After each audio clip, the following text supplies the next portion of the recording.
सकाळू सकाळू प्रणव प्रचार आरंभ बीजेडी संबलपुर लोकसभा प्रार्थी प्रणव प्रकाश दास प्रचार करिसेंती। आज सकाळू एक होटेल रे सिविल सोसाइटी सहित बैठक होइतला। शहर में विभिन्न समस्या उपरे प्रणव आलोचना करथिले। या परे ब्रह्माकुमारी आश्रम एवं एक सत्संग को जाई विभिन्न लोकों को साक्षात करथिले। संबलपुर रे बीजेडी को अकुंठ समर्थन मिलुछु बोली प्रणव कहिसेंती। तांको सहित संबलपुर विधानसभा प्रार्थी रोहित पुजारी मध्य रहिथिले।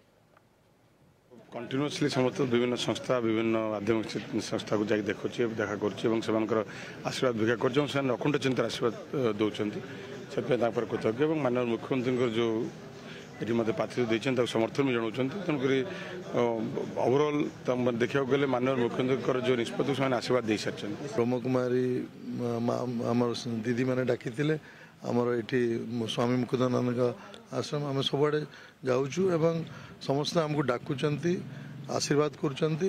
लोकंकर गोटे आशा रही माननीय मुख्यमंत्री नवीन पट्टनायक नेतृत्व में संबलपुर आहरी केमती विकास हम आहरी केमती उन्नति हम।